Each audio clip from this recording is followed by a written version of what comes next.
It would be hard for me to say what is the stupidest comment I've ever received here at this YouTube channel, what is the stupidest complaint I've ever gotten, but one of them, maybe somewhere in the top 10, is the complaint that when I record this show, I dress up like a medical doctor or a research scientist.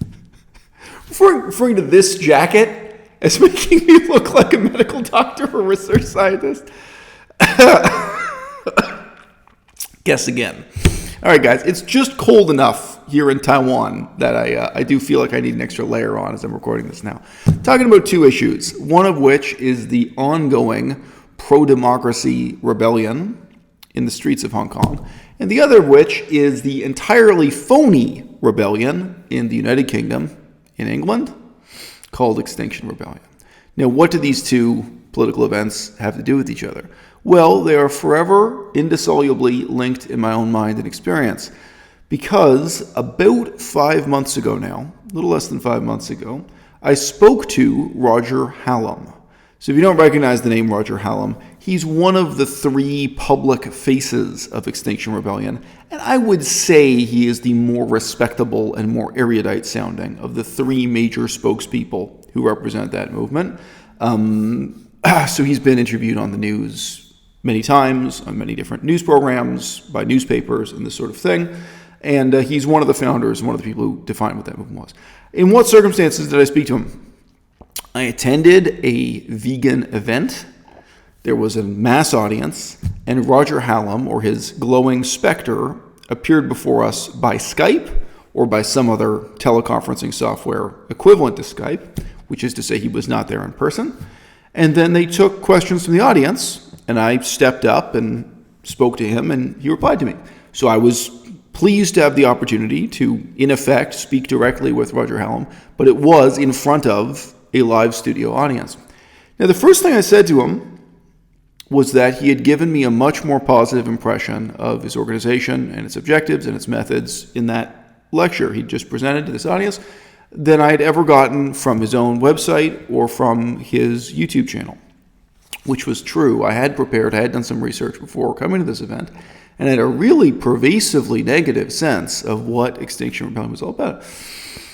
And I put to him the question, how confident was he really in what he claimed were the hard facts of social science research, what he claimed were the clear and indisputable lessons of history, basically in which he just claims that this type of very marginal public protest brings about dramatic changes in the history of the world. I said, right now in Hong Kong, so this was true 4 months ago or 5 months ago now, right now in Hong Kong, you see the pro-democracy protests that are tearing the city apart.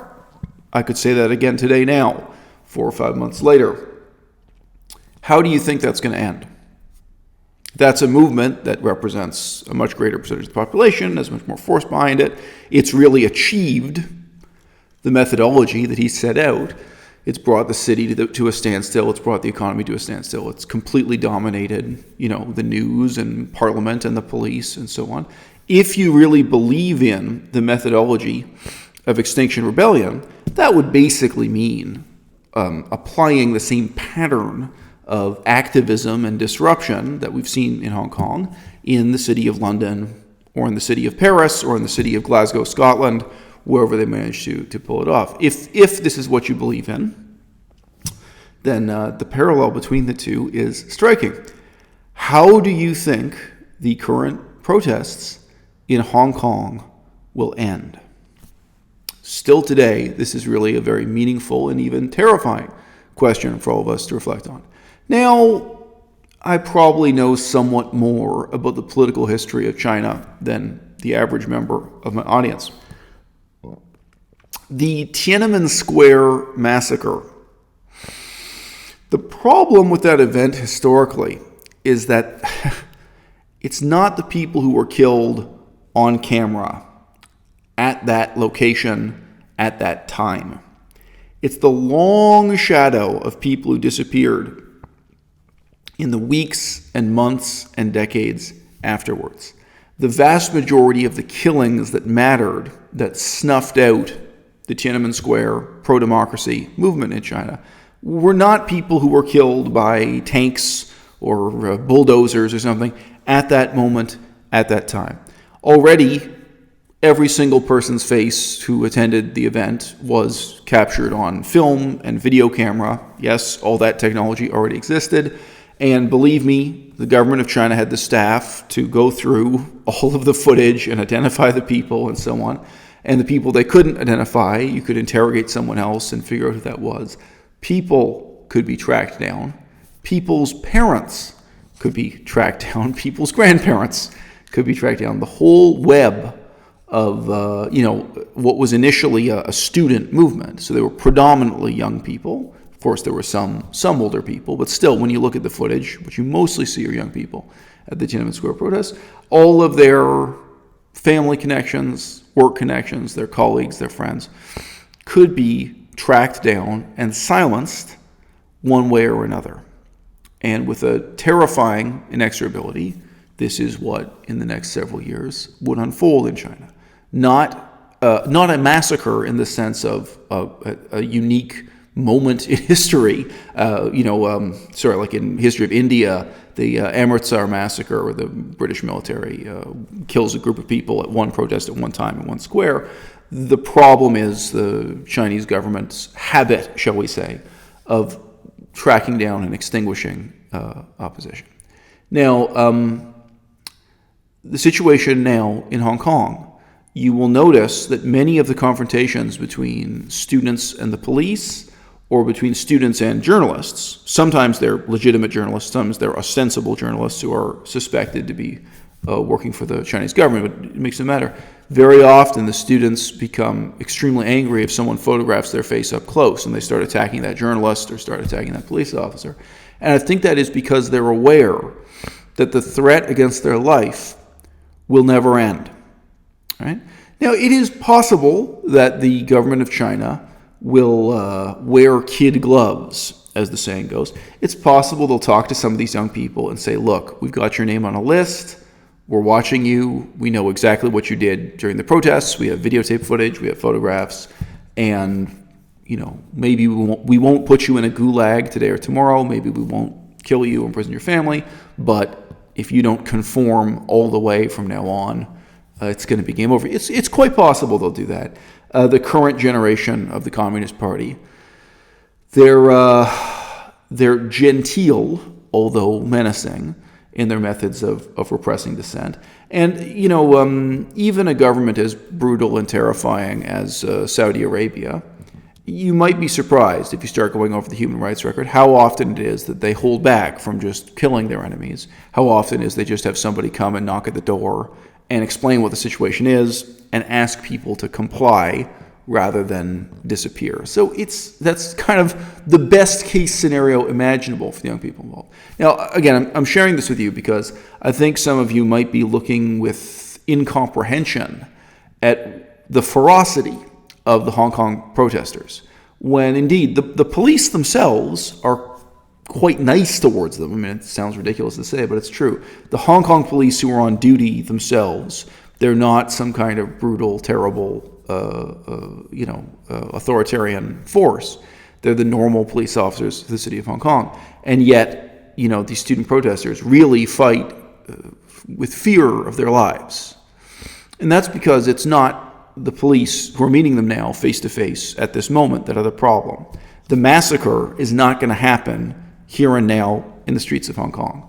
Over 6 months or over 6 years, over a long period of time after the protests end. If these young people, and again, they're predominantly young people, I don't know if they're entirely young people, but anyway, if these protesters do not escape to Taiwan or California or Paris, France, if they don't escape to some other country, if they don't get some kind of refugee status, then indeed, at a minimum, their name will be on a list, and it is quite likely they will be hunted down and killed. So this gives the protests a very different sort of mood, spirit, tenacity. There's nothing like the fear for one's own life, and the sense that by participating in these protests already, They've sacrificed their future. They've sacrificed any possible career they might have, if not put themselves in real peril of disappearing into a prison, into a political re-education camp, into being tortured, or into being executed entirely. Now, by contrast, the man I spoke to at Extinction Rebellion, Roger Hallam, he managed to get himself put in prison over rather silly and contrived circumstances, where he went and had a picnic with a drone. But the drone, the drone, you mean here, a remote-controlled flying toy, and it was just a toy.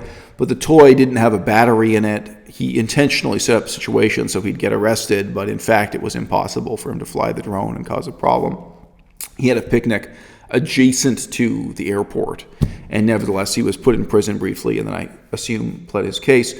What you can see with all the British footage is that the police in the United Kingdom are being as sympathetic as they possibly can toward what is ultimately a destructive form of public protest.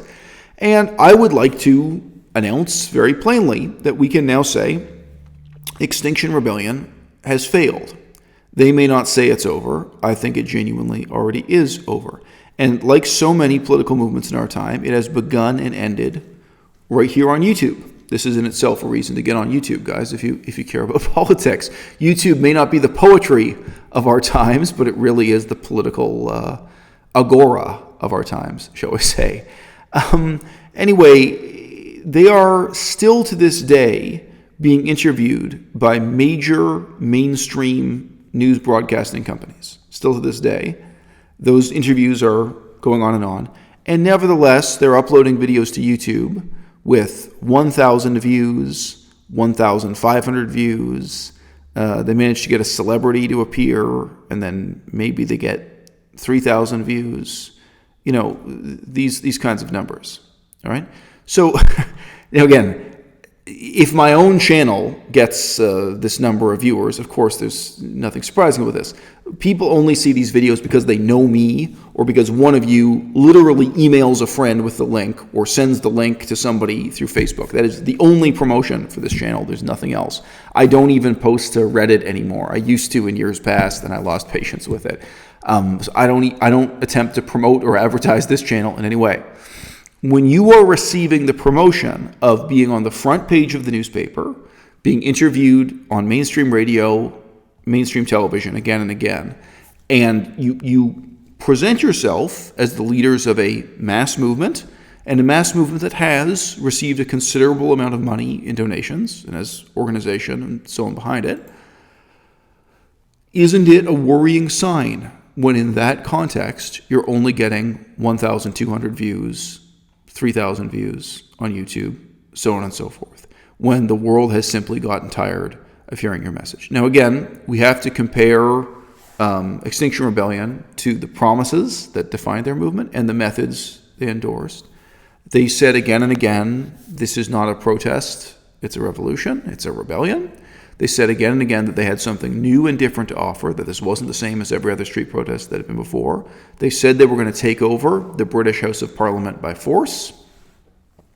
That is not unprecedented in the history of England. That's happened several times before in the history of England.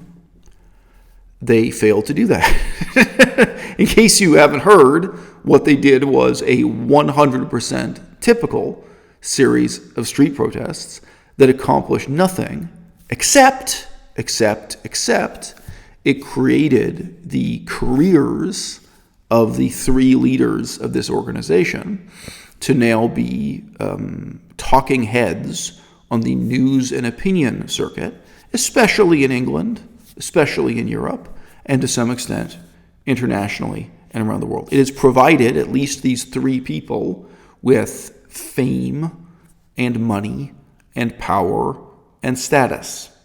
And in every other way, their movement is a failure. Right? And among other things, something they promised was to innovate, was to do something new and different.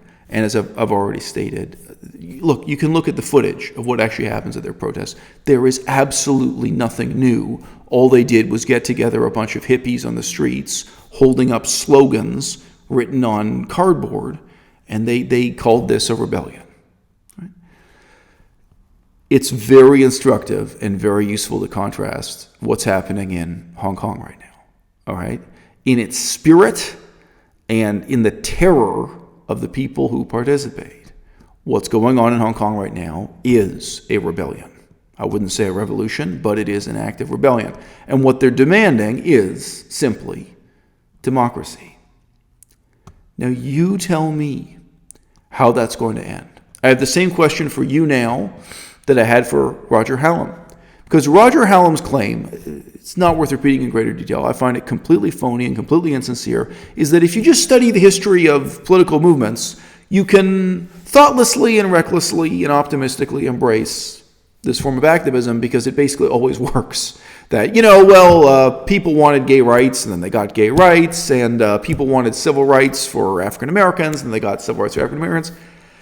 It's an unbelievably facile and insincere interpretation of history, every bit as specious and phony and false as the dialectics of Marxism and communism were before it. All right, sorry, but here off the top of my head, I could give you a more meaningful summary of how it was in the United States that civil rights legislation got passed. Has a lot to do with the assassination of JFK. Has a lot to do with the guy who took over presidency of the United States immediately thereafter, Lyndon Johnson and his wife, Lady Bird Johnson.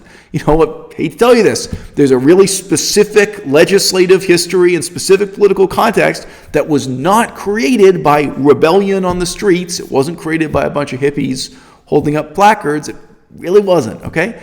And then you can examine that history and you can indeed reflect on what would be the implications for what we would do now in advocating for ecology, veganism, animal rights, advocating against climate change, or trying to improve aerial pollution, ocean pollution, what have you. Right? Those might be interesting questions to ask. People like Extinction Rebellion are not asking those questions, and they're not answering those questions. And for me, it will remain a tremendously memorable, even if minor, turning point in my own life.